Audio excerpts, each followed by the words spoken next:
In for the Night is a podcast that discusses movies, random topics, and gives you an excuse to just stay in for the night. I'm done. I can see in the video. Good. I'm glad you could see it. You're Scruff McGruff today. I'm always Scruff McGruff because you won't let me shave. I didn't. How am I not letting you shave? Because you won't help me. Why do I can shave my own head and you can't shave yours?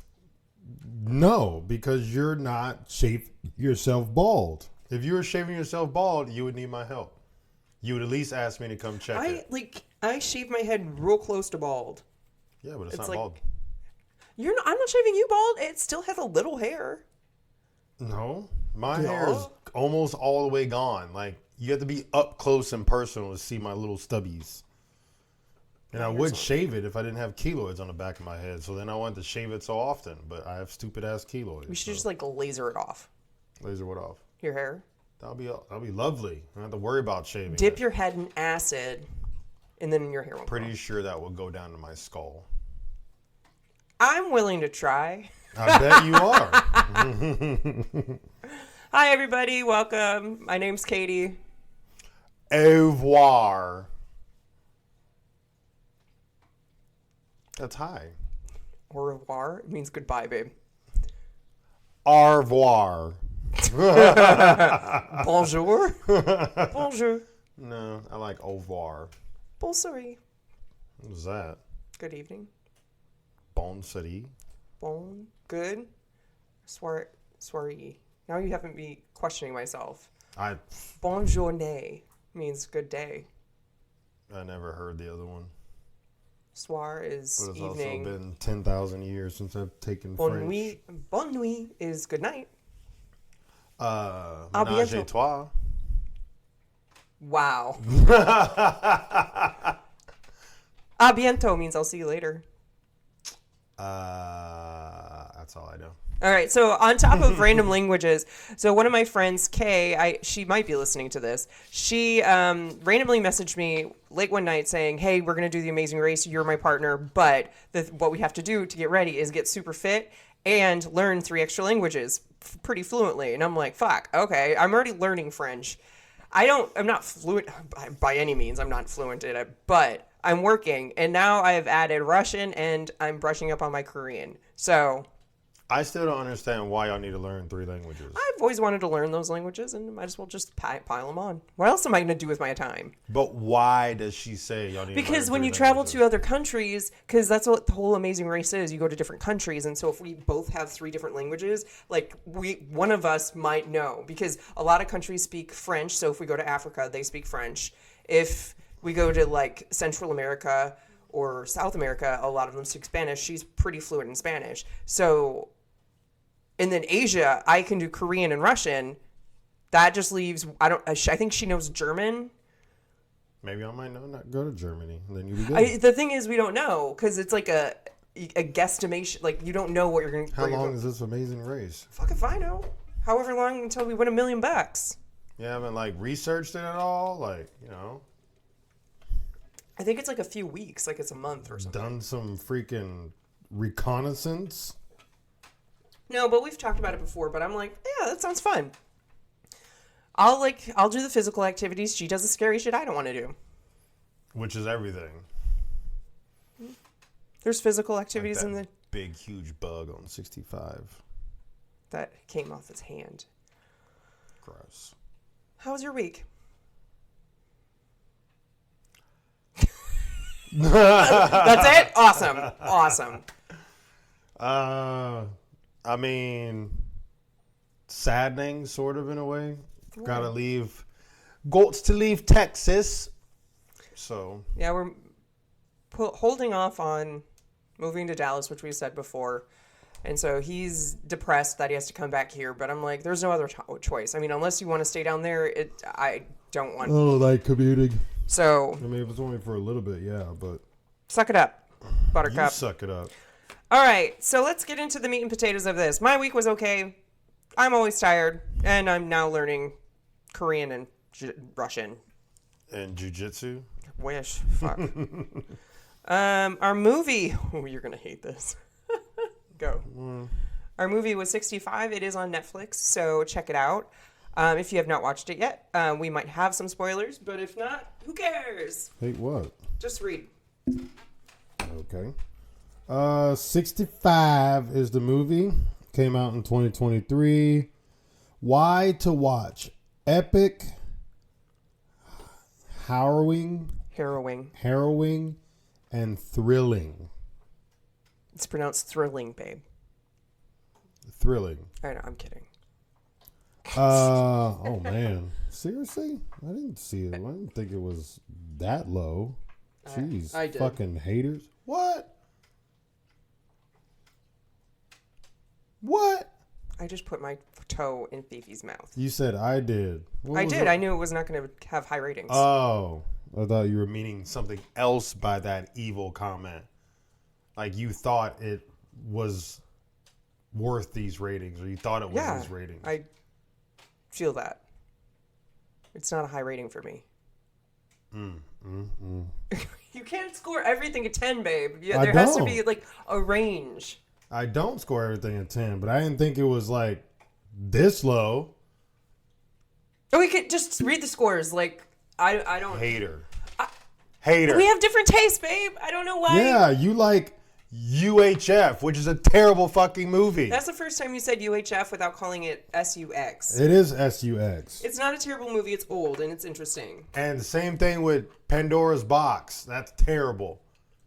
Whatever the fuck, with David Bowie. Whatever the fuck it's called. Oh, The Labyrinth? Stupid movie. Everybody likes that movie except for you and one other person. Yeah. Terrible fucking movie. Every girl around that time who watched that movie had a crush on David Bowie. Why? He's terrible at singing and he looks terrible. Why the fuck would y'all have a crush on him? I like weird, babe. He's weird. And he was the Troll King. Oh my God. You just... Anyway, read. Terrible. Continue. Terrible. You're terrible. Okay. I read that. So we got a 5.4 out of 10 on IMDb Bizzle. Fucking haters. We have a 34% on Rotten Potatoes. Fucking haters. And then we have 55% of Google users like this movie. How many? 57? Fucking haters. 55. So, should have been 65, and that's like, they should have been that 65 been, yeah, across the board, and then be like, gotcha. Makes sense. Then I'd be like, all right, they did that on purpose. Can't be mad. You guys missed your opportunity. Penis, penile. Oh, yada, yada, yada. Missed an opportunity right there. After a catastrophic crash on an unknown planet, pilot Mills quickly discovers he's actually stranded on Earth 65 million years ago. Now with only one chance at a rescue, Mills and the only other survivor, Koa, must make their way across an unknown terrain riddled with dangerous prehistoric creatures. They could have just said fucking dinosaurs. But the thing is, in the subtitles, because we're old now and we listen to like all the movies on subtitles, it said creature. It never said dinosaur. No. Except for Tyrannosaurus or Tyrannosaur. Tyrannosaur, yeah. But other than that, it said creature. Like creature growling. Creature or creatures. Breathing. Yeah. Release date, March 10th, 2023. Director, Scott Beck. I thought you were going to say Scott Baio. Scott, who's that? He's an actor. Oh, don't know who that is. Scott Beck and Brian Woods.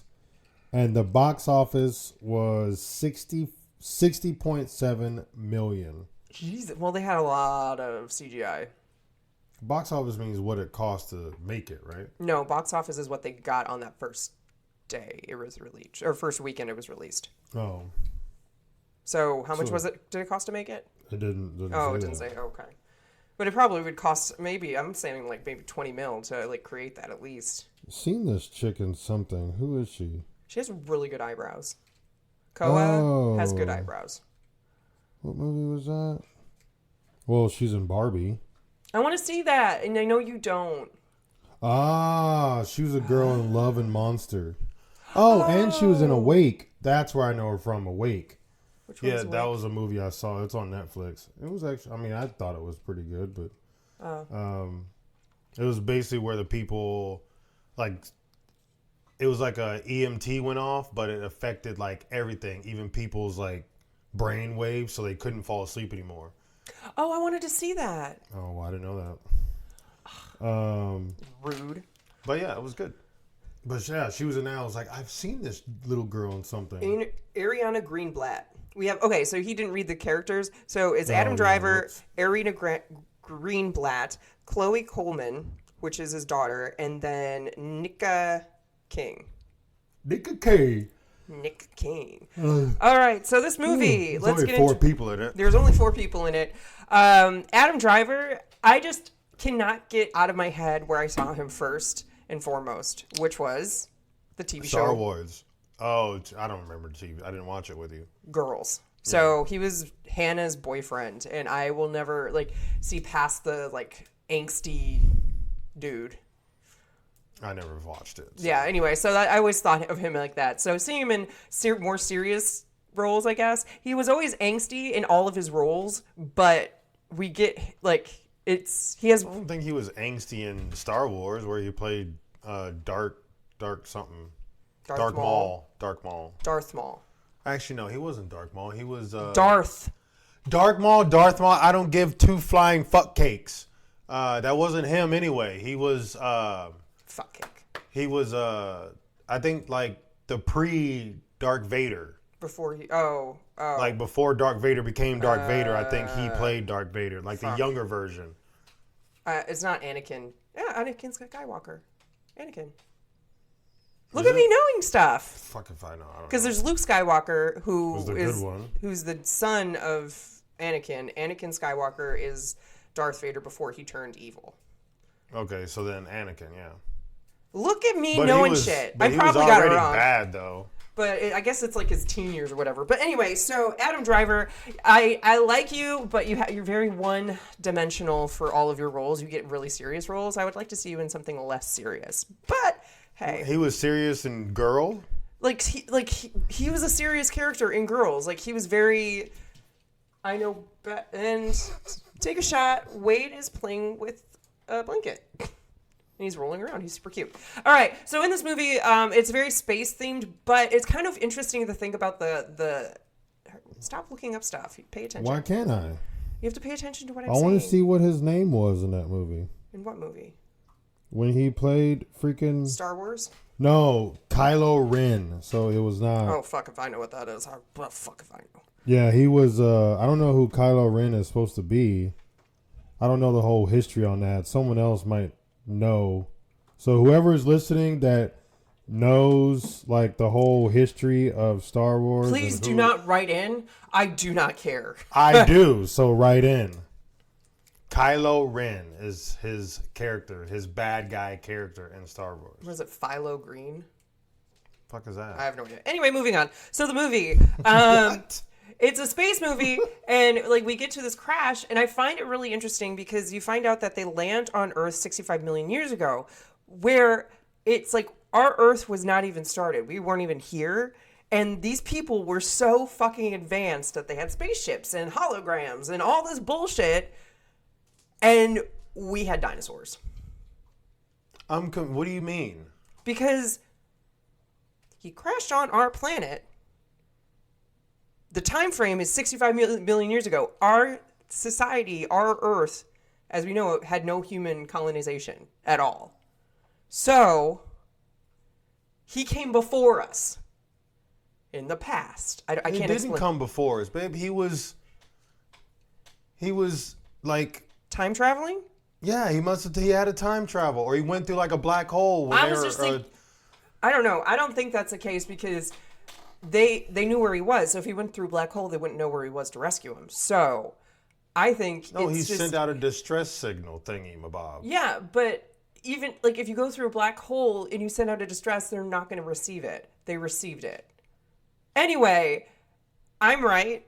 I think, on this one. There's no way that they're that advanced technology 65 million years ago. Who says we're only planets? There could be millions of other planets out there that have colonization way more advanced than us. They are obviously more advanced than us because we have Karens, throwing shit at people at fucking Starbucks. So I'm going to have to look up a 65 explain them because I don't think that's the case. I think it's the case but in a nutshell, it really tied in the concept. I don't want to give it away, but the concept at the end, I'm just going to say asteroid. There's an asteroid that comes and kills the dinosaurs. That's the history of dinosaurs. And he, of course, lands there right as the asteroid is about to fucking penetrate the Earth. Well, he also went through an asteroid belt, which is why they crashed in the first place. Okay. So there was a few comments on this. That's probably why it got such bad ratings, because I don't think people don't really know why he was on there 65 million years ago. Because it doesn't explain that. I mean, it's an interesting thought. It's like an interesting, and it makes for, so 65 million years ago, it makes it way more intense because there's dinosaurs running around. You have to worry about them. And like, there's no civilization, so you can't really, I don't know. Yeah, but I want to know how he was able to land there 65 million years ago. If he didn't go through a black hole, if he didn't go through a wormhole. I think they're just, his culture or his planet was just so advanced. Like, why can't you, like, I don't. But if they're that advanced 65 fucking million years ago, that means they have like, and so they when have the like asteroid Optimus hit, Primes walking around right now. So when the asteroid hit, maybe they were like, okay, well, that planet's destroyed. And so they never went back. So technically they could be floating around out there and not realize that we're here. And then they drive by and then they lock their car doors and they're like, fuck, kids, do not open the window. Probably. I wouldn't want to land on Earth. Fuck that. It's dangerous. So in the beginning of the movie, before the accident, Adam Driver, also known as Mills, he said, oh, it's a 2-year job. You're like, fuck, I wouldn't go back.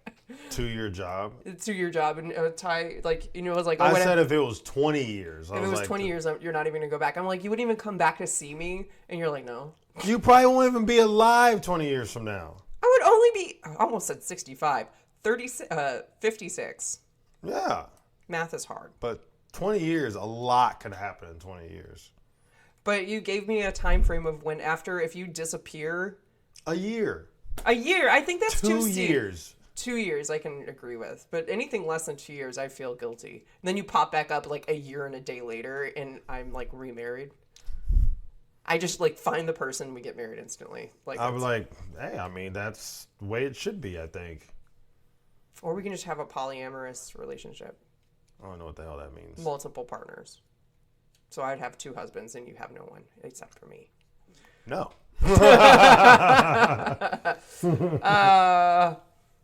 And so 2 years, 20 years, whatever. And then you had a problem in the beginning with a crash. You said he wouldn't have survived. Fuck no. I feel like he would have survived. He was buckled. He didn't go through the windshield. And that thing was hauling ass cheeks. Depending on where he landed, but obviously he landed in, it was like what do you call it? Crater? Basically, but he landed in like a big opening. Pond. No. Like Field. Kind of like the Grand Canyon. Like he landed in a canyon-y area. Like where it was like flat. Cavernous. Plateau. Sure. Valley. Valley, there we go. He landed in a valley. So like it was smooth sailing and he just probably hit a few trees. But that little bitty ship, like, because a lot of it broke off. Yeah, I was like, it broke in like he would not have survived. He was going way too fast. Like he would have hit something, fucking started doing flips and barrel rolls and shit, and his seat would have broke or his seat belts would have broken. He would have went launched and splat. He would not have survived. I don't think they prep them enough. Like, you know how in NASA they go through all those like tests where they go in that spinny thing really fast? Oh, fuck that. I don't think they prep you for accidents like that. Yeah, no, hell no. Like that. We're just gonna launch, like, put you in a giant slingshot, and we're gonna launch you in the air and see how. See how you land. Just see how far you go. Ooh, oh, that was a heavier one. I don't think he made it. Ooh, barrel rolls. Ooh, I just saw him got launched. Damn, he didn't make the wall. Unless he has a parachute on, then he's a goner. Oh, geez. Okay. So we're just killing this fictitious astronaut. Sorry, bro. Sorry, man. I'm going to name him Bill. Like, movie over. Bill the astronaut. Or just would have been a movie of freaking Koa surviving this. She would have been a badass, like... Or she just would have been eaten in the first 5 minutes. Because she was playing with dinosaurs. But... Exactly. That was so sad. And I called it, too. I was like, that dinosaur is going to get eaten. So there's a dinosaur... In the movie, it's not a big part. The dinosaur was trapped in a tar pit, and Koa goes and saves him, because it's a baby dinosaur. Well, she went, like, out of her way to go save him. Yeah, and so she saved him, and then the dinosaur kind of, like, limps off, and then it gets attacked by these little monsters. Mauled by 4, like, tiny velociraptors, basically. Your face. You're just like, oh. I was like, I fucking knew it. I knew it. It's like because like they kept turning the camera on him, and I'm like, something's gonna happen. Like, I thought it maybe his mom would waddle back and go collect him. I thought it was gonna be a bigger one. I didn't think it was gonna be the small ones. I thought it was just gonna be. Would it have been worse if it was just a big dinosaur that just ate him in one bite? Yeah, I mean because those little ones were actually worse because they had to like maul him to death first. And then they dragged him away. Like poor little thing. What is wrong with us? Man, that little dinosaur just had the shit end of the stick. First it was should just let it die in a tar pit, honestly. No, but that's like more suffering. Because at least you die quicker with like mauling of the things. I think I'd just rather get left in the fucking tar pit. Okay, so other than that, wow. Puberty much?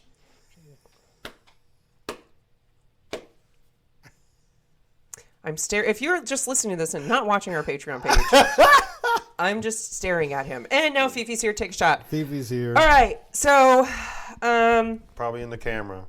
The only other, two more things. They get caught in a cave, and I found it very, very stupid. The best thought that he could think of was to throw a bomb into the cave. Well, into the hole that he was trying to break. Right, but what happened is it caved in. Collapse, which I called that too. I just found that really stupid. I was like, yeah, that's using your brain. He was trying. I mean, it was like that was the only thing that he had to make this hole bigger. So he tried it. Get down, Fifi. We're trying to record. Get down. Get down. She's like, no, I want your love. So the last thing that I wrote here, and I thought it was really funny. Mills and Koa really want to get off this planet, and I'm like, same. I mean, I would too. Fuck that. I want to get off not because of the dinosaurs, but because there's a bug about this fucking big flying around. And then he slaps it. And it's like literally, it was literally the size of his hand, just like the palm of his hand. And it was just like sticky brown guts. Like your guts. How you know what my guts look like? Because you're brown. You cut me open one time and then sew me back up before I could wake up or something, or what? That's what your keloids are. Brown guts? No. The scars from your surgeries that I performed on you. I don't have any on my stomach, so. Yet. So you did open heart surgery on me? I'm just kidding. Yeah, I want to get off that planet because of the freaking bugs. Dinosaurs are cool. I would make them my bitches. No, what would happen was you'd see a dinosaur and you'd be like, ah! Scream like a girl and run. I would. Actually, no, I would take that fucking badass gun out that he has and just start shooting them son of a guns. All right, so that's the movie. It is called 65, just the numbers, the numerical symbols, 6 and a 5. It is on Netflix. What is your score? Well, since I can't give it a fucking 10. You can if you really want to. I mean, I wouldn't give it a 10 because I'm still like wondering how he got there. Oh, and then the other issue I had, the motherfucker Mills breathes like throughout the movie. Not like... Babe, this dude probably had like 8 hours of sleep in the 3 days that he was there. I understand and he's trying to save this kid. The guy got damaged, I don't know how many times. I understand that. You would be breathing hard too. But it's like... It's not breathing hard. That sounded like you were just giving, Yeah! Woo! I wish I was that Mike. Okay, yeah. what's your score? I was trying to like put the microphone in my mouth, I but don't know. I want to give it a high. I mean, it was entertaining. okay, just give a I score. liked Nobody it. cares, babe. 8. Fuck it. Okay, I'm gonna give it a 6.5 I knew it. because it's 65 and it's Knew 6.5. it. Well, and it was good. I'll probably never watch it again. I would watch it again because maybe we missed something. Maybe there was like a tiny explanation of And then why at the bottom they were it's even like doing this. he arrived before the people. Didn't go through time space. Or like I time like how you space. said all the cave drawings were this 9-year-old girl. Like this 9-year-old girl's just doing all the cave drawings. Family. Family. I mean, I thought it was entertaining. I'm probably going to add it to my Netflix downloads and watch it again when I'm on the planes. All right, so those are our scores. Again, on Netflix, watch it. It's okay. Not like She's to me. a hater. It's Don't believe her. She likes in my opinion, it wasn't that good. She likes UHF. So Okay. Anyway, so we're gonna go on to my topic, and if y'all remember, if you don't, you'll have to listen to our previous episode. We're gonna cover my favorite, not favorite serial killer, but my true. I mean, she's not a serial killer. She only killed 2 people. Yeah, but in a short span of time, I don't know. Anyway, mass killing, double homicide. There you go. I was Okay, like, mass murderer. killing. Her name, she was the person who got me into true crime when I was like 14, and I remember reading all the books on her from the library, and I'm pretty sure the librarian thought I was really weird because that's all I read. Lizzie Borden, okay, so we're going to get into this. We do have a lot of information today, so this might be a longer episode, but guess what? I don't give a fuck. It's all interesting. So we are going to get on this. Sites that I had started, I used Crime Museum and then Majorly Wikipedia. And the dogs are over here, so take a shot. And guess what? Guess what? Wade, stop. Hey. He was pulling on her like belly. No, don't pull on her belly. All right. You get to start. Stop bothering the dogs. Go lay down. Go lay down. No. Go. All right, sorry about that. Take another shot because the dogs are annoying. All right, Ty, you get to go first. Read the first one. I said it 4 times. I was not paying attention because I'm trying to stop them from fighting. Let's see. Number uno. Lizzie Borden took an axe and gave her mother 40 whacks. When she saw what she had done, she gave her father 41. That's a song. Yeah. Lizzie Borden took an axe, gave her mother 40 whacks. When she saw what she had done, gave her father 41. Am I reading number 2 as well? Or just No, one? just read 1. Oh. Did I tell you to read number 2? All right, so Lizzie Borden was born July 19th of 1860 in Fall River, Massachusetts. She's still alive, people. She's very not, because I'll cover that later. So if you're interested in this, her sign is a Cancer. And I decided to read what type of personality a Cancer is. And it is nurturing and loyal. Cancers are also protective of their loved ones. While reserved, they stand on a foundation of strength and aren't afraid to act when they feel it's necessary. And that's from today.com. Hey. What is he doing? I don't know. He's eating something he's not supposed to. Can you just lay down, dude? Go lay down. He's fine. All right. Sorry, Wade is being a baby, and I didn't even know Arrow was under my feet. Yeah. So we are going to start listing the cast of characters, and well, like I said, you didn't even react to the Cancer thing. I was paying attention to him because he's eating something. Do you need to read it again? No. Okay. Anyway, so that's funny. She's a Cancer, nurturer, and loyal. Oh, you told me that anyway. I told you yesterday, but I thought it was funny. Anyway, so cast of characters. Ty, you get to read number 2. We're taking a long ass drink. Come on. I am. Wine, people. Cheers. Do you have wine? No. You didn't bring wine? That's our, religion. I brought my flavored water. Read number 2. You are slacking today. You're slacking. You're being irritating right now. Slacking. You're being irritating right now. Sarah Anthony Morse Borden, mom. Andrew Jackson Borden. Oh, Andrew Jackson. Dad, Emma, not going to say the middle name, Borden, older sister, and Abigail Borden, stepmom. Okay. Wait, so what happened to the real mom?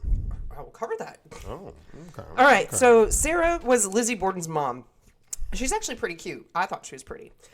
She died in 1863 of uterine congestion and spinal disease. And that was under findagrave.com. So I needed to look up how she died. And what is uterine congestion, you might ask? I do ask.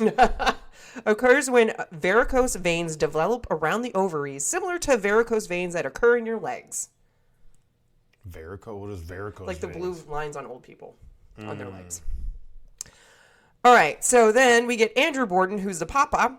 He was born in 1822, was of English and Welsh descent, okay? So he grew up in very modest surroundings and struggled financially as a young man. Oh, excuse me. Burpees.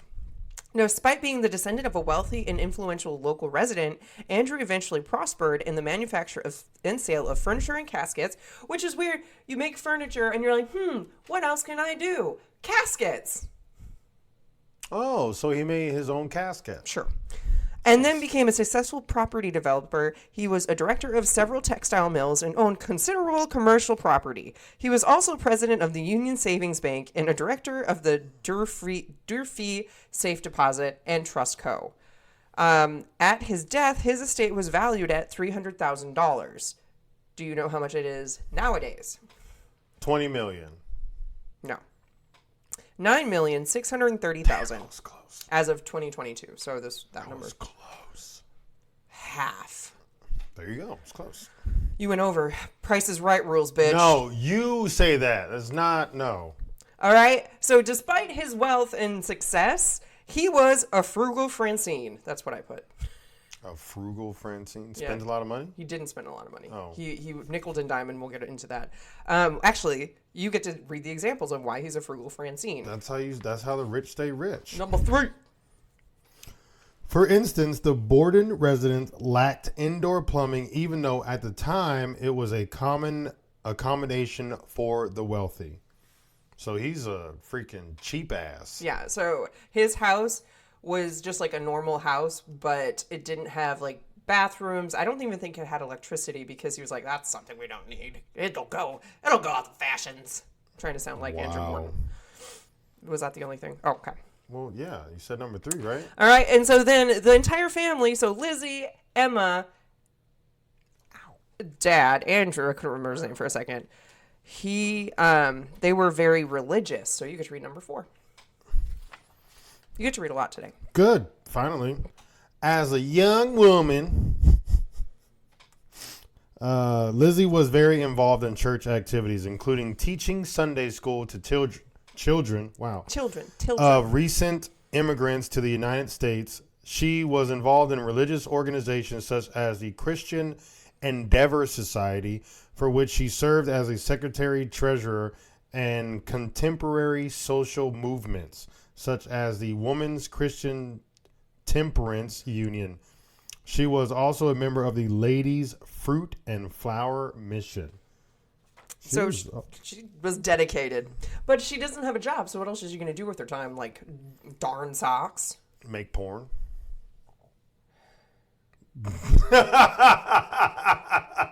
Sure. What? Sure, whatever. All right. Is this the time of Jack the Ripper? Yeah. Oh, it is? Oh, wait, no. So I think Jack the Ripper was in the 1700s. So it's so way before I believe. this.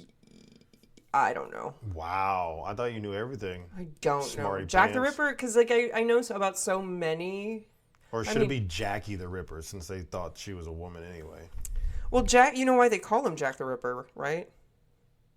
Because it was kind of like John Doe. It was like Good, you remembered. a basic name or whatever the hell you want to call it. Jack the Ripper time period. Beep. Oh, It is around the same time, isn't it? August and November of 1888. So about 20. Oh, actually, like three years before the murder of Lizzie Borden murder. So it actually happened like in tandem. Oh, wow. Interesting. Okay, so 3 years after the death of Lizzie's mother, Andrew married Abby Durfee Gray. Durfee. Lizzie later stated that she called her stepmother Mrs. Borden and demurred on whether they had a cordial relationship. She believed that Abby had married her father for his wealth, obviously. He was a cheap ass. Yeah, he was a cheap ass. He was a cheaper.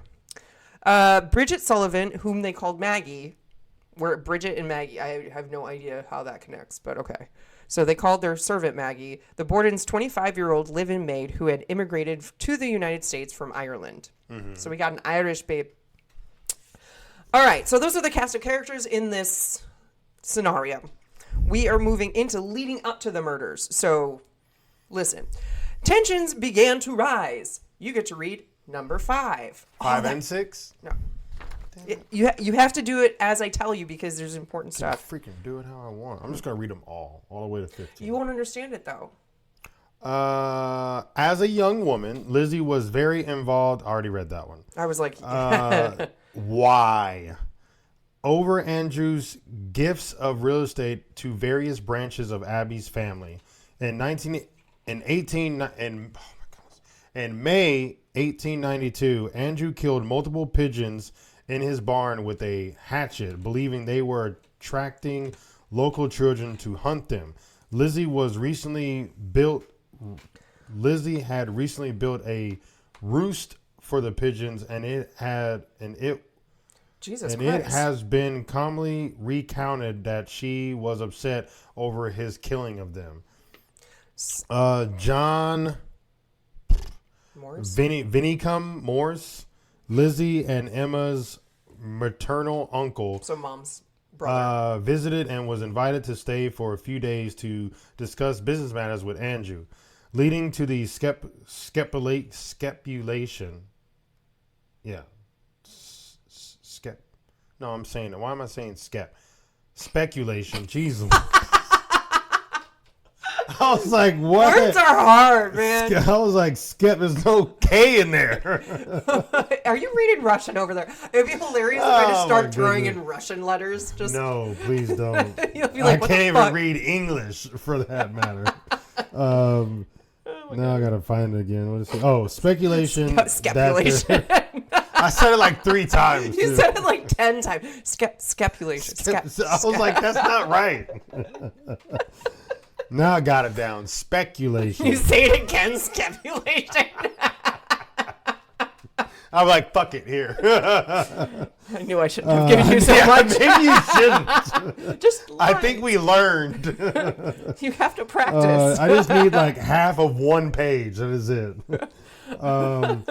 Speculation that their conversation, particularly about property transfer, may have aggravated an already tense situation. So the thing that what you're reading is that there was Andrew was a frugal Francine, but he gave a bunch of real estate to Abby's family. Oh, That's what I would like. servant? The stepmom. Oh. The stepmom is Abby's. Maggie is the servant. Maggie's the servant. So that I was like, that's weird, but I mean, I guess he's trying to woo her and be like, well, look at all the land I can throw at you. Was she hot or something? No, she was portly. Ew. Then why was he... Do you know what portly means? No. Fat. Then why was he... I mean, he was old and she was there. She like was probably super good at Head sucking Johnson. dick. Yeah. I don't want to think about it. Maybe I'm not writing it off. Maybe. I mean, stereotypical. Usually, big girls are really good at it. Damn. Stereotypical. I'm okay. I'm not good. I'm a big girl. How would you know?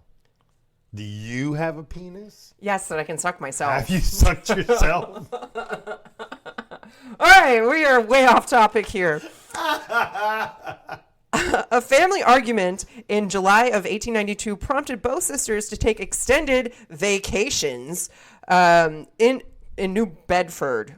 After returning to Fall River a week before the murders, Lizzie chose to stay in a local rooming house for 4 days before returning to the Borden house. So they're like, I'm running away. And then they just take off daddy's money and then go somewhere else. And then two they come sisters? back. Yeah, Emma and Lizzie. All right. So then for several days after the murders, the entire household had been violently ill. The murders? No. You said murders. Before the murders. Oh. So several days before the murders, the entire household had been violently ill. Okay. A friend later speculated that mutton left on the stove to use in meals over several days was the cause. Mutton, is It's that... like a stew. Oh, I was going to say, is that meat with bread, but never mind. No. I think you're thinking mutton chops, but that's like also your side burns. Oh, is it? Like it's like the big like Yeah. do one. I just thought mutton was... But it has like meat in it, and it, like the thing that's bothersome to me is that they just left it out for a few days and then it gets bad and they still eat it. Anyway. Well, that's dumb. Obviously, it's not good. Well, this is the 1800s. So. Right. So Abby had feared poison given that Andrew had not been a popular man in Fall River. So everybody hated Andrew because he was just a dick. Like... Oh, was he? Yeah, like he was wealthy, but he was super frugal. So think of like, what's his fucking face on A Christmas Carol? Scrooge. Oh, okay. So he's that's what actually I picture him as. Is like a top hat. Yeah. With like this mean face. Yeah, mean mug. And with like all these clothes on. No. Yeah. You don't get Christmas off. Make that casket. Make my mutton and leave it out for 3 days and I'm going to eat it. And I'm going to get sick. What? And I'm going to get sick. Oh. Don't tell me what to do. All right. Now, that led up to the murders. So let's talk about murder. I got to cut my nose hairs. Every single time you dig into your nose and you start pulling out on camera, and you know people can see you, right? I'm doing that? I didn't do that right now. Yeah, last time. Oh, last time? Oh. Yeah. Because I'm not pulling it. I'm trying to like move it because it's tickling. And I'm not like picking boogers or anything. Let's talk about murder. Thursday, August 4th of 1892. So earlier this month. 1892. All right. Morse, so remember, John Morse was the uncle, maternal uncle. He arrived in the evening of August 3rd and slept in the guest room that night. After breakfast the next morning, so August 4th now, at which Andrew, Abby, Lizzie, and Morse and Sullivan were present. So again, Sullivan is the maid, so Maggie. Andrew and Morse went to the sitting room where they chatted for nearly an hour. Morse left about 8:48 a.m. to buy a pair of oxen, because people just randomly do that. Like they go buy ox. Yeah. And visit his niece in Fall River, planning to return to the Borden home for lunch at noon. So he was going all over. He had tasks to complete, so he's gone. All right, Andrew left for his morning walk sometime after 9, so he left a little bit later. Between 9:30 and 10, Abby, the stepmom, went upstairs to make the guest bed, even though cleaning the guest room was one of Lizzie and Emma's regular chores. Mm-hmm. Even though they have a maid. That's what the fucking maid's supposed to do. Yeah, right. What was the maid doing? She was sick this day, so she was upstairs resting because of the mutton that that sat out for 3 days? Yeah. According to... that had to smell. Like, the fuck? It smelled like stew, and they're like, it has a nice fermented There's no flavor. way it smells like stew. It has a nice fermented waft. It smells like Famunda cheese. Famunda cheese? Oh. I was like, seriously? Like, non-showered Famunda cheese. I'm like that cat who smells broccoli. I know that cat is hilarious. It's like... That's me. All right. According to the forensic investigation, Abby was facing her killer at the time of the attack. Number 6. Abby was facing her killer at the time of the stepmom. Oh. So she was looking at the killer. looking at Lizzie. Yeah. Or the killer. We can't say exactly who. Stop bothering her. All right, babe. 6. Oh, my nose itches. She was first struck on the side of the head with a hatchet, which cut her just above the ear, causing her to turn and fall face down on the floor, creating contusions on her nose and forehead. Her killer then struck her multiple times, delivering 17 more direct hits to the back of her head, killing her. So Jesus. that's like overkill. Like hell yeah, that's overkill. I'm sure like the second one, she had already broke the skull. Because the first one hit her just above the ear. She turned and fell on the floor facing down. So I wonder, like, she hit her, like, hatchet, so pointy I'm assuming, end? I don't know which side. I think probably if it's a right-handed person and they swung it and hit your head, it would hit it right above the ear. And so then it was like this way. Maybe it twisted her and she fell What side down. did it say? Struck her on the side? Or just It's says the side of the head. So I'm thinking it has to be her left side because if it's a right-handed person with a hatchet. But if it's a left-handed person with a hatchet, it would have been the other way. So on the right hand. This side. Right. Yeah, right side. But anyway, she lay face down. So in the room, because I've seen pictures of this because I've studied it a lot. In a room, so think of the door, it's square. It's a square. The door to the room is on this side, the bed's in the middle, and she was found on the other side. Because it was like By the bed. By the bed, but on the other side of the bed. So if you're walking around upstairs, you wouldn't be able to see her. But we'll get to the rest of that. Okay, is that all for 6 for you? Yep. Okay. So Andrew returned around 10:30 a.m. His key failed to open the door, so he knocked. Strange happenings. Yeah, why would the key not work? So Maggie went to unlock the door. Finding it jammed, she uttered a curse. Fuck. So you're going to read creepy point number 1.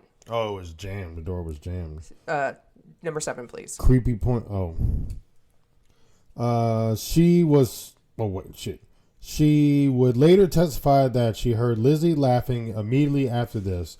She did not see Lizzie, but stated that the laughter was coming from the top of the stairs. This was considered significant as Abby was already dead by this time, and her body would have been visible to anyone on the home's second floor. Okay. So Maggie removed Andrew's boots and helped him into his slippers because he broke it. No. Oh. I wrote that and I was supposed to be funny, but I don't know why I said broken. Oh, because he can't do his own work. He's broken. Oh, are you broken? Well, he is broken. So he's a rich bastard. He's broken, so he could lay down on the sofa for a nap. So you get to read creepy point number 2. Number 8. Oh, because he was like running around town all day. Yeah, so right? he was sleepy. It was 10:30. He went for his morning walk, and he came back at 10:30. It was 10:30 p.m. a.m. It's morning. It's still morning. So he was only gone for like 3 an hours. An hour and a half at most. That freaking lazy bum. This detail is contradicted by the crime scene photos, which show Andrew wearing boots. So Maggie testified that she helped Andrew take off his boots and put on his slippers. But in the crime scene, there's pictures of Andrew's bashed in fucking face, and he's wearing regular boots, not the slippers. So either someone put him back on after he was out, or they were never taken off. And Maggie is lying. All right. Maggie testified that she was in her 3rd floor room resting from cleaning windows when just before 11:10 a.m. she heard Lizzie call from downstairs, "Maggie, come quick. Father's dead. Somebody came in and killed him." Is it my turn? Yeah. Number 9. But I was waiting for pausing for effect, but that had no effect on you. So there's no point. mean, he got his head bashed in. Whatever. Go. Number 9. Andrew was slumped on a couch in the downstairs sitting room, struck 10 or 11 times with a hatchet-like weapon. One of his eyes had been split cleanly in 2, Jesus, suggesting that he had been asleep when attacked. His still bleeding wound suggested a very recent attack. Wow. So his blood was still wet. It happened recently. So 2 people are dead in this house. Detectives estimated that Andrew's death had occurred at approximately 11 a.m. So 11:10 is when Lizzie showed up and she started screaming for Maggie. So he was home for about 30 minutes before this happened. Mm-hmm. Okay. He passed out quick. Lucky bastard. All right. Investigation. So we are going to get into the nitty-gritty of this trial because it's very interesting and funny. All right. So Lizzie's initial answers to the police officer's questions were at times strange and contradictory. You get to read number 10. Initially, she reported hearing a groan or a scraping noise or a distress call before entering the house. Who's that? Lizzie. Lizzie. Okay. Because Lizzie. 2 hours later, she told police she heard nothing and entered the house, not realizing that anything was wrong. So she was saying that she was at the house and she heard groans. Then later she said, "Oh, I wasn't even there." So she kept on going back and forth with where she was or what time frame and whatever. When asked where her stepmother was, she recounted Abby receiving a note asking her to visit a sick friend. So somebody wrote her a note saying to go visit. She then also stated that she thought Abby had returned and asked if someone could go upstairs and look for her. So if she said she went to visit her friend, she's like, "Oh, actually, she might be upstairs." Like, I'm sorry. If I heard my stepdaughter screaming, I probably would run downstairs if I was still alive and in the house. Your stepdaughter screaming. I'm so confused. Right. Abby is a stepmom. Yeah. And Lizzie said that Abby went to go visit a friend. Then she kind of contradicted herself, saying, "Actually, I think she returned. Somebody go upstairs and look for her." The stepmom is saying this? No, the stepmom is dead. Abby is dead. Yeah. Lizzie is saying this.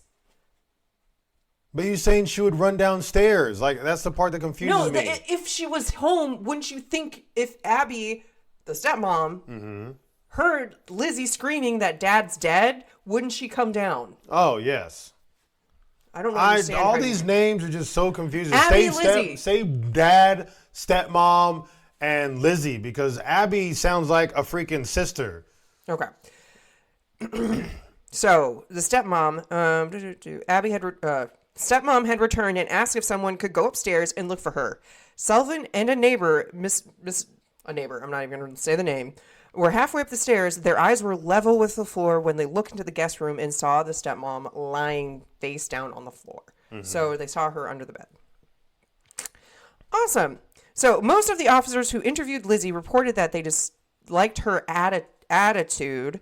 Some said she was too calm and poised. Despite her behavior in changing alibis, she was not checked for bloodstains. So they just kind of ignored anything on her. Wow. So then police did search her room, but it was a cursory inspection at the trial. They admitted to not doing a proper search because Lizzie was not feeling well. They were subsequently criticized for their lack of diligence. You didn't do your job, bro. They didn't. Okay, so that's what I said. I wrote on the back. And for not checking her, like, clothes, too. Right. So, in the basement, police found 2 hatchets, 2 axes, and a hatchet head with a broken handle. The hatchet head was suspected to be being the murder weapon, as the break in the handle appeared fresh, and the ash and dust on the head, unlike that on the other bladed tools, appeared to have been deliberately applied to make it look as if it had been in the basement for some time. So, they are saying that this hatchet that was broken looked like to be used recently. And so to cover it up that it was used, somebody sprinkled like dust on it to make it look like it was there for a while. After they cleaned it, I'm assuming? Sure. However, none of these tools were removed from the house, so they just left them there.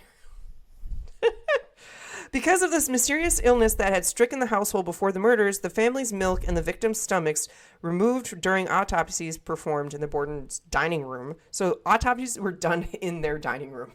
The fuck? They don't have a morgue? They do. Were tested for poison, but none was found, so they were not poisoned. Residents suspected Lizzie of purchasing hydrocyanic acid in a diluted form from the local drugstore. So the reason why she was asking about this, because this type of chemical helps clean fur. So she had like a seal fur coat or something that she wanted to clean. And so she was asking at the drugstore about it. But she never actually purchased it. Alice Russell, so Lizzie's friend, Lizzie and Emma's friend, the friend decided to stay with the sisters the night following the murders, while Morris spent the night in the attic guest room. So the friend is there now, chilling. The next day. The next day, so after the murders.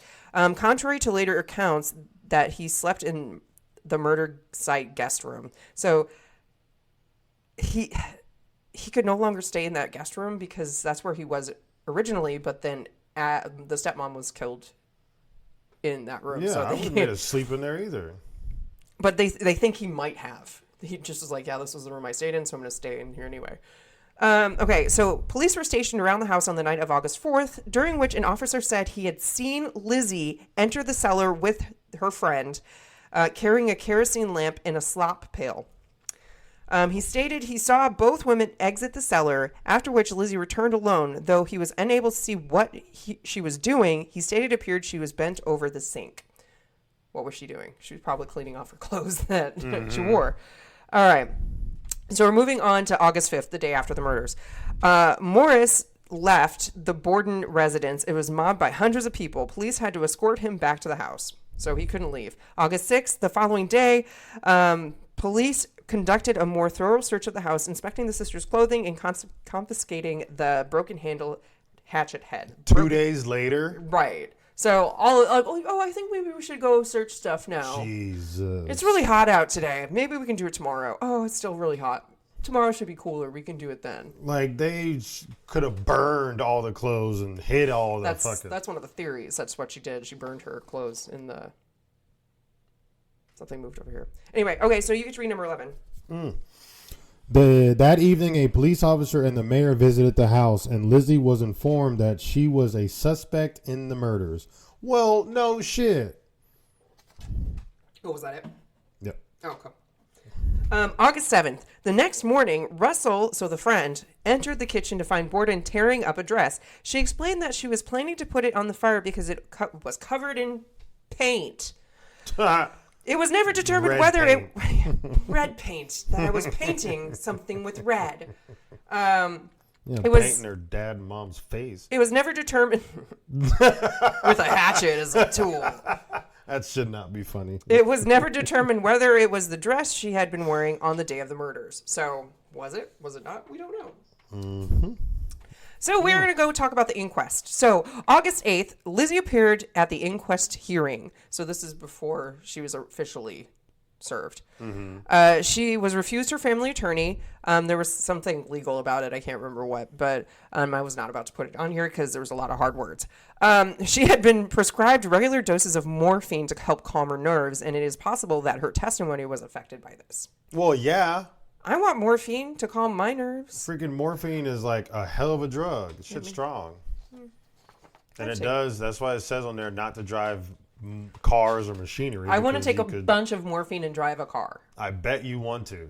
But did you ever wonder, like, I saw something and it always made me laugh because I think like that. When it says, oh, please do not operate heavy machinery while on this drug. Yeah. I think cranes. Well, yeah, big things. Cranes, bulldozers. But they're really just talking about cars. A car is not a heavy machinery. Yeah, it is. It's sometimes up to a ton or two. So, yeah, it's technically considered heavy machinery. I just think, I don't consider that heavy machinery. That's what they mean, but I always thought, where am I going to get a crane to operate today? I mean, he needs to go out. All right, just let him out.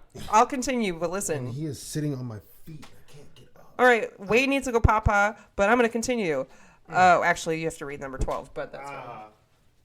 Y'all might as well all just go. Let's all go. All right, guys, take a shot because we have to deal with the dogs. This is the first time we had to get up and, let them out. I don't know why he needs to go out, but he just ate, and I can smell his farts, so he probably has to go poo-poo. All right, so read number 12, please. Can you still see me on there? Oops. Yeah. Can you hear me? Papa, can you hear me? What is that from? Fiddler on the Roof. No. Yes, but it's some other movie, but damn it. Her behavior was erratic, and she often refused to answer a question, even if the answer would be beneficial to her. She often contradicted herself and provided alternating accounts of the morning in question, such as saying she was in the kitchen reading a magazine when her father arrived home, then saying she was in the dining room doing some ironing, and then saying she was coming down the stairs. So she's just lying her fucking ass off. Well, maybe not, but she is also on morphine. Remember, she's kind of drugged up. So she's if she only took like 2 or 1, or I think it's normally 1 pill, that would not make her act like that. Unless she drank with it. I just find it's funny. This next portion makes it interesting. So on August 11th, Lizzie was served with a warrant of arrest and jailed. Mm-hmm. The thing is, the term is innocent until proven guilty. That's not what happened. No, it's not. Okay, so the inquest testimony, the basis for the modern debate regarding Lizzie's guilt or innocence was later ruled inadmissible at her trial in June 1893. So she was jailed to June. And when was this was August? So August. So almost like 8 months. Yeah, 9 months. Damn. All right. So contemporaneous newspapers. That's a word. Contemporaneous newspapers. Articles noted that Lizzie possessed a it's supposed to be stoic demeanor and bit her lips, flushed, and bent toward Attorney Adams. It was also reported that testimony provided in the inquest had caused a change of opinion among her friends to have heretofore strongly maintained her innocence. That was hard. It was. There's so many words. Now you know my struggle is So real. the inquest received significant press attention nationwide, including an extensive 3-page write-up in the Boston Globe. So they famous now. On November 7th, a grand jury began hearing evidence on November 7th. Well, I put the date there and I put it twice. And December 2nd, Borden was indicted. Indicted, thank you. I don't know how to pronounce it. Indictment is a formal accusation. Mm-hmm. That looks weird. Accusation that a person has committed a crime. Okay, so that's the formal thing. So indicted, but the C's silent. Why? Indicted? Because there's a C in indicted. Anyway, so trial and acquittal. On June 5th, 1893, Lizzie's trial took place in New Bedford. The prosecutors were Hosea M. Knowlton and William H. Moody. Defending was Andrew V. Jennings, Melvin O. Adams, and George D. Robinson. But, Ty, read number 14. 14. 5 days before the trial's commencement, on June 1st, another axe murder occurred in Fall River. This time, the victim was Bertha Manchester, who was found hacked to death in her kitchen. The similarities between the Manchester and the Borden murders were striking and noted by jurors. However, Jose de Mello, a Portuguese immigrant, was later convicted of Manchester's murder in 1894, as determined not to have been in the vicinity of Fall River at the time of the Borden murders. So there's this other dude who did a murder, and it was so similar to the Borden murder that they were like, fuck, we got the wrong guy. But they proved like he wasn't even close by. Like he had proof that he wasn't nearby the Borden house. What do you mean got the wrong guy? He still was murdered. Well, no, Lizzie. No, Lizzie. Like Lizzie's parents? Let me explain before you talk. They were considering that this guy who did this Bertha's murder was the guy who killed. I get that. Borden. Okay. When I said, "Oh, they got the wrong guy," I was talking about Lizzie being arrested because she's in jail. Well, if you say wrong guy when it's a woman, that's going to confuse me. Whatever. Okay. Moving on. So here's a prominent point of discussion in the trial.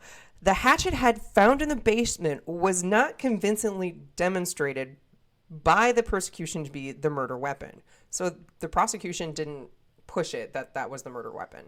They were like, it was not. They thought it was a baseball bat? They did not convincingly sell that as the murder weapon, because usually prosecution wants to lock up Lizzie, but they should have pushed it, being like, oh, she hit it and the thing, the proof, blah blah blah. Yeah. But they didn't push that. So prosecutors argued that the killer had removed the handle because it had been covered in blood. One officer testified that a hatchet handle was found near the hatchet head, but another officer contradicted this.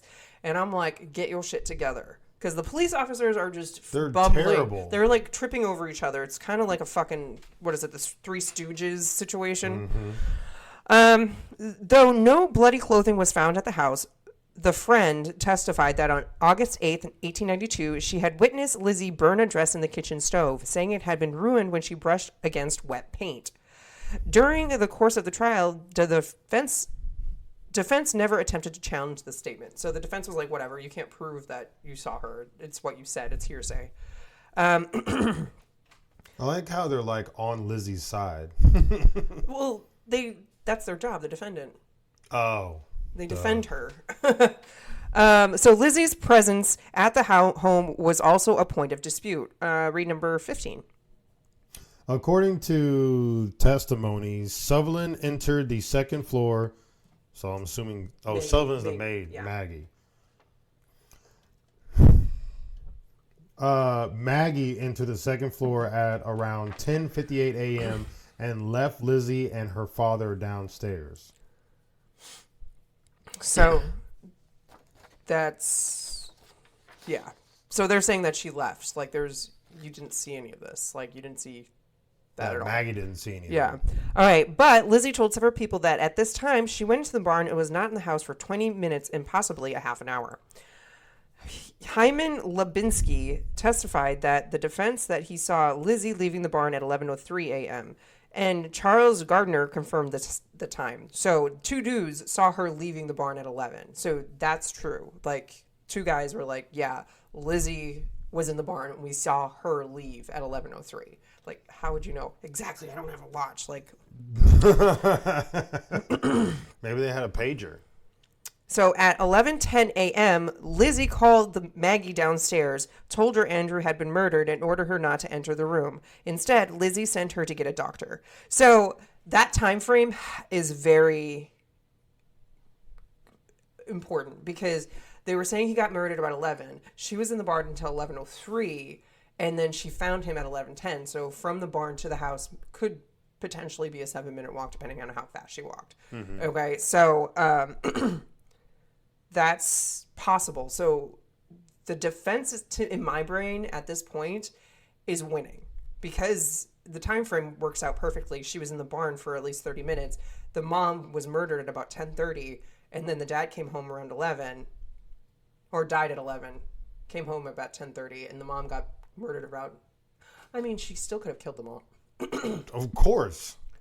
Well, they're saying she went into the barn. What time did they say she went into the barn? So for about 20 minutes, she said 20 minutes, possibly half an hour, she was in the barn. So she left at 11:03, so it was about 10:30-ish that she went into the barn. So she still could have definitely took out the mom. She could have taken out the mom. She could have taken out the dad and just went back into the barn and just stayed there for a little bit. Yeah. And waited till somebody could see her. Yeah, see her leave, and then that would be her evidence, whatever. Okay, so both victims' heads had been removed during autopsy, and the skulls were admitted as evidence during the trial and presented on June 5th, 1983. Upon seeing them in the courtroom, Lizzie fainted. June 20th, jury went to deliberation. Guess how long they deliberated? I don't even know what that word means. Just talked about it? Yeah. Oh. 5 minutes. No, an hour and a half of deliberation. The jury acquitted Lizzie Borden of the murders, so she got free. She got out free. Upon exiting the courthouse, she told reporters she was the happiest woman in the world. Yeah, because she got away with murder. Yeah. All right, so now we get the fun part. I mean, all of it's fun to me, but we're going to get into the theories. What happened? Is, yeah, we think Lizzie did it, but there's other possible things. All right. Excuse me. Lizzie, although acquitted at the trial, Lizzie remained the prime suspect in the father and stepmother's murders. Writer Victoria Lincoln proposed in 1967, so people are obsessed with this case as well, that she might have committed the murders while in a fugue state. Do you know what a fugue state is? No. Like sleepwalking. Like you don't really know what you're doing. Like you're shocked or something and you like go do shit. So another prominent suggestion was that she was physically and sexually abused by her father, which drove her to kill him. Possibly, and she just hated her stepmom. She's like 2 for 1. Who gives a fuck? There is little evidence to support this, but incest is not a topic that would have been discussed at the time, and the methods for collecting physical evidence would have been quite different in 1892. So that's something they wouldn't talk about, but it's possible that he molested. Yeah, but looking at her pictures, she's like scary looking. All people during that time were scary looking. So it's like, but you said the mom was good looking. She was aight. Like, she wasn't, like, the worst. Like, I've seen a picture of Lizzie. If the dad was messing around with that, I mean, but he did, he did like scary women. Abby. He looked scary yeah. himself. Yeah, I guess that's true. So I mean, like, what is it? Likes, like. No, you say it a different way. I can't remember how you say it. Like, you say something. I can't remember. Don't yuck somebody's yum. I mean, that works. All right. So mystery author Evan Hunter, better known as Ed McBain, in his 1984 novel Lizzie, suggested that Lizzie committed the murders after being caught in a tryst with Maggie. Mm-hmm. So McBain elaborated on his speculation in 1999 interview, speculating that Abby, stepmom, had caught the two together and had reacted with horror and disgust, and that Lizzie had killed Abby with a candlestick. But she didn't kill her with a candlestick. Right. She had, they had sharp edges at the bottom, usually, so it would fan out. So it could similarly match a hatchet, possibly. But the thing is, that's probably why, like, if she reacted in, like, horror and disgust, like, that's probably why she bashed her head in, like, 20 times. So that's a possibility. Mm-hmm. So I think that could possibly. She made a confession to Andrew. Okay, so after she killed the mom with a candlestick, she went downstairs, confessed to Andrew when he returned home, but killed him in rage with a hatchet when he reacted exactly as Abby did. He further speculated that Sullivan disposed of the hatchet somewhere afterwards. So they were both in on it. And Maggie, that's why Maggie was having a hard time keeping her story straight as well. Well, yeah, because they're both trying to, like, lie. Yeah. I don't think that one was it. I mean, they could have been messing around, but I think because it said in there that he was asleep when he was first struck. Possibly. There's no proof. Like, there's no proof because his head was so fucking mangled.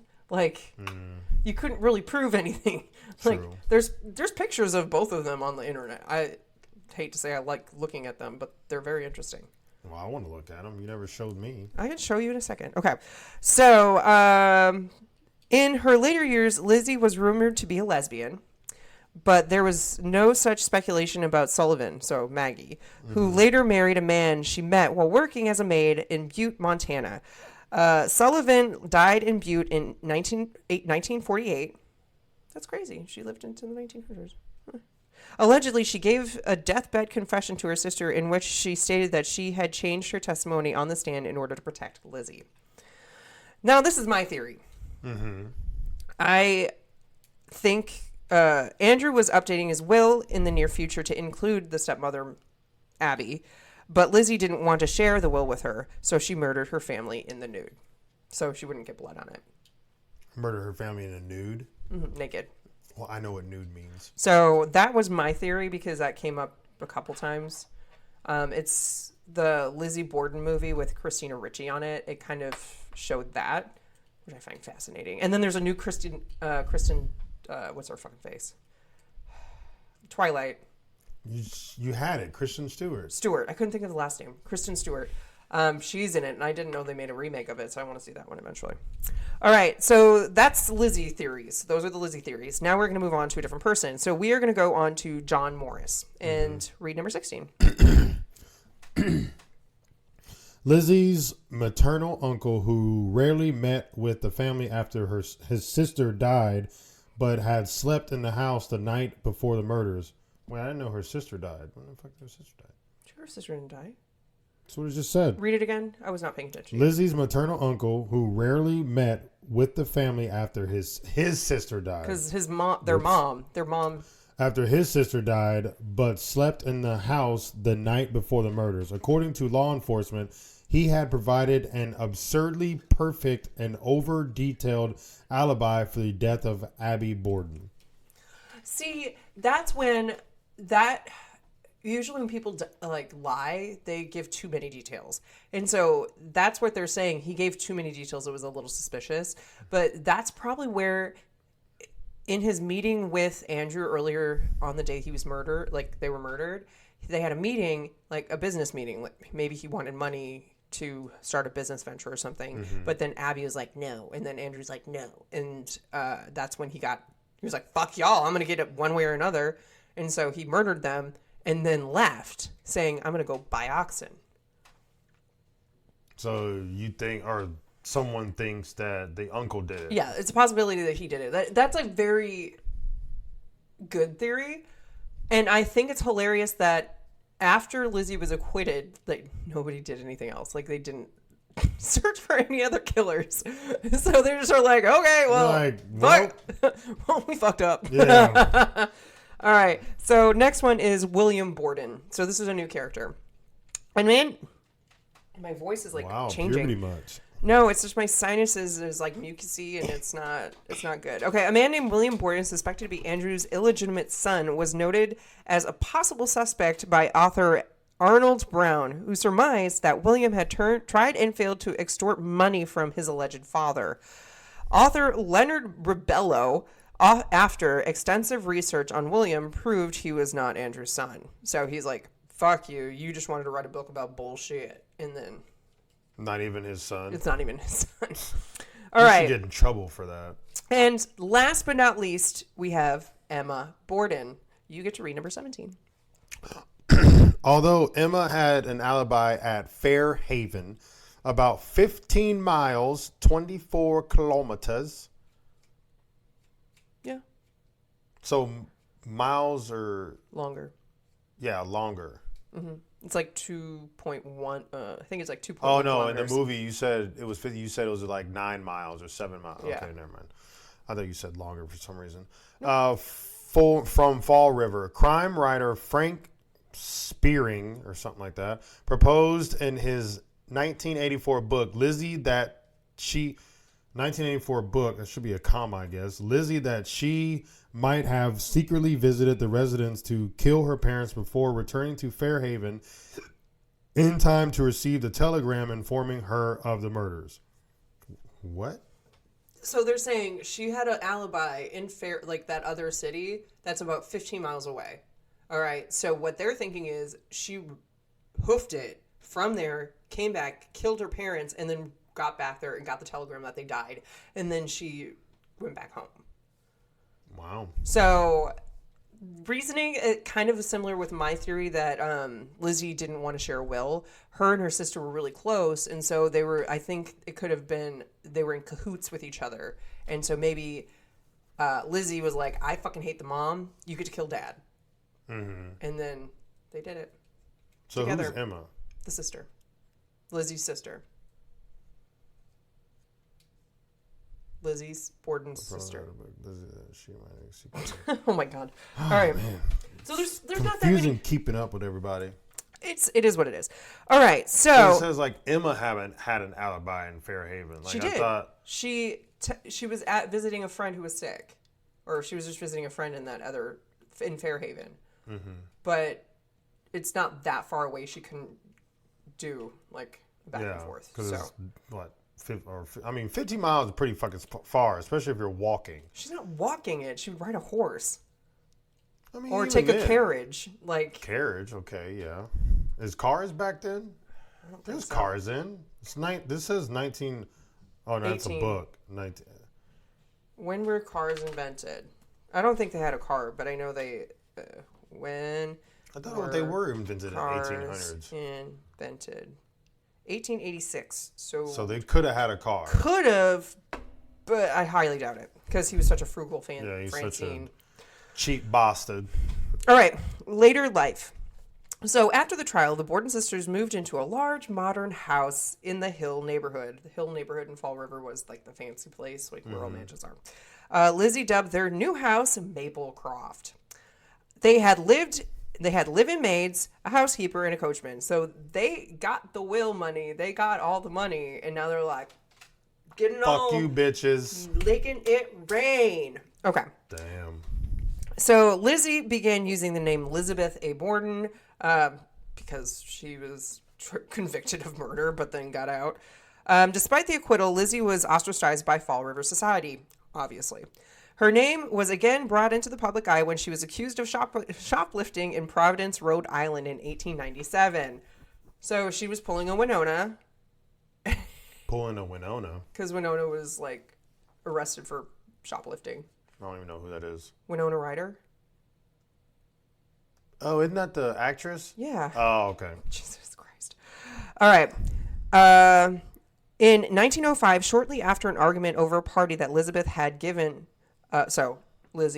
given for actress Nancy O'Neill, Emma moved out of the house and never saw her sister again. So they hated each other. She was later accused of having a relationship with Nance O'Neill. So they think that she was a lesbian with that actress. Lizzie? Yeah. Damn, I thought they were close, Emma and Lizzie. They were, but since she was just having parties all the time and doing things that Emma didn't approve of, Emma moved out. She's like, fuck this, I'm I'm out of here. Lizzie was ill in her last year following the removal of her gallbladder. She died of pneumonia on June 1st, 1927, in Fall River at age 66. 9 days later, Emma died from chronic nephritis in a nursing home in Newmarket, New Hampshire, having moved to this location in 1923, both for health reasons and to avoid renewed attention following the publication of another book about the murders. The Borden sisters, neither of whom ever married, were buried side by side in the family plot in Oak Grove Cemetery. So, yeah, they both died 9 days apart in the same year. Damn. Isn't that crazy? Okay, we're getting to it. In reality, Lizzie's stepmother suffered... Okay, so going back, the song, Lizzie Borden took an axe, gave her mother 40 whacks, blah, blah, blah. Okay, in reality, Lizzie's stepmother suffered 18 or 19 blows, and her father suffered 11 blows. So... Now, we know the first part of that rhyme, but the rhyme has a less well-known second verse. So, Andrew Borden now is dead. Lizzie hit him on the head. Up in heaven he will sing. On the gallows she will swing. On the gallows, isn't that... Like where you get hanged. Yeah. All right, last but not least, we're almost done. Okay. They can chill. You get to do number 18. Death facts. At the time of her death, Borden was worth over $250,000. That's Abby? Lizzie. Oh, fuck. Lizzie was worth over $250,000, equivalent to $5,652,000 in 2022. They're just going to keep scratching at the door. Right, I'll get them. Just keep on reading. She owned a house on the corner of French Street and Belmont Street, several office buildings, shares in several utilities, 2 cars, and a large amount of jewelry. Jesus. Yeah. She had a lot of money. Damn. I mean, how much did she get from the Death? Trust or whatever the fuck? Well, I mean, he was, Andrew was worth like $9 million. Come on, Stop, dude. Stop. You chose to come in. Sorry, guys. Take another shot. Actually, take 2 because I had to go open the door because they're annoying. And then now he's whining. Let's see. She left $30,000, equivalent to $678,000 in 2022, to the Fall River Animal Rescue League. Oh, she's my favorite person. And $500, which is equivalent to $11,000 in 2022, in her trust for perpetual care of her father's grave. Like, so somebody would That's weird. Clean off her grave. Yeah, I go back and forth a lot. Is that all? No. Her closest friend and a cousin each received $6,000, which is equivalent to $136,000 today, substantial funds at the time of the estate's distribution in 1927. And numerous friends and family members each received between $1,000, which is $23,000 in 2022, and $5,000, which is $113,000 in 2022. Damn, she's just spreading money all over the place. I mean, she died. There's no point to keep it. I mean, yeah. So I guess she made a will, I'm assuming. Mm-hmm. Yeah. Rich people usually do. So, what was it? 500 and... So I wonder if that was 511 in a trust. Okay, so she only left 500. So, I mean, how long would that last for cleaning her father's grave? Is that just like a one-time thing? I have no idea. I didn't question it. It says in trust for perpetual care of her father's grave. All right. So, final thoughts. Who do you think did it, and what was your favorite theory? Fuck if I know. I mean, the fact that Maggie lied on the stand and obviously Lizzie lied I mean, whether she was on drugs or not, I think they both had like something to do with it. Either Lizzie did both, or Maggie, because didn't the stepmom treat Maggie like shit? I mean, she was just a servant, so. So I think probably Maggie took out the mom, and then Lizzie took out the dad. Yeah. Because then that's why she was still upstairs and heard Lizzie scream.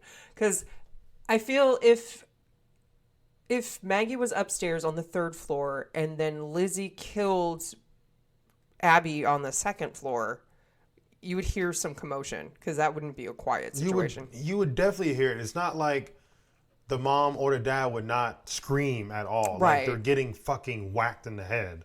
Right. So, I mean, they could have been knocked out and not made noise, but I don't know.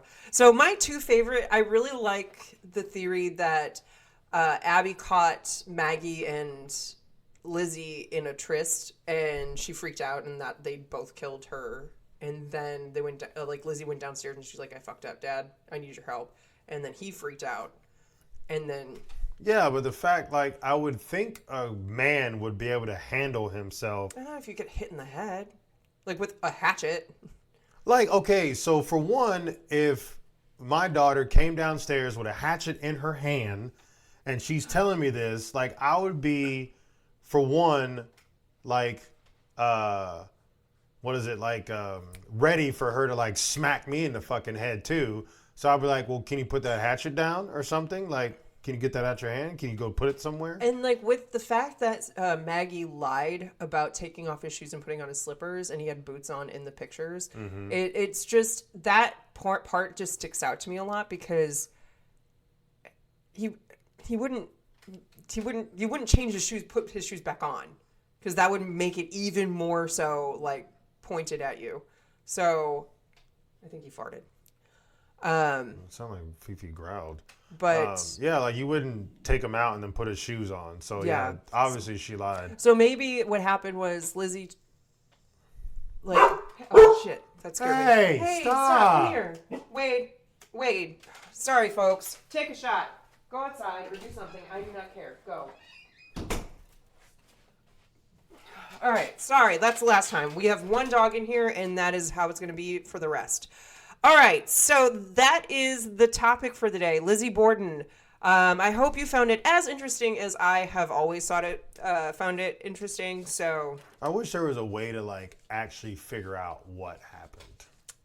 I don't know. I want to go visit, and you can stay in the house, and I want to rent one of the houses. Like, or one of the rooms. Someone needs to make a damn time machine to where you can go to any time in history, and I mean, the only thing is that you would actually physically be there. Babe. Time travel. Yeah, you would actually physically be there. So, like, if something happens, you could possibly die. But right. Just the fact of going like, I would do that one, Lizzie Borden, just to see what exactly happened. Oh fuck yeah! And then I would do John Bonet. Oh hell yeah! And Zodiac. And Jack the Ripper. Probably all of them. Like all the ones that people don't know, like what actually would happen or who it was. I would want to see who it was. That to me is very I don't know.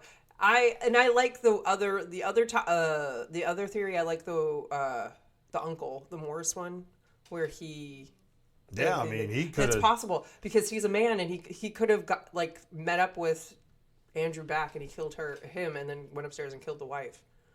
Yeah, but like, what would? Oh, because he asked them for help, and they said, "Fuck no." Possibly. Like, there's no way to prove what exactly happened, or it could just be some random fucker on the street came in. But like, was Lizzie there when he was like supposedly did it? Supposedly, she was at the house doing chores and she was cleaning windows, helping Maggie clean windows, and then she went onto the barn. So there's somebody saw her go to the barn or leave the barn. So there's a time frame when she wasn't in the house. The only people that were allegedly in the house was the killer, whoever it may be, the Andrew, Abby, and Maggie.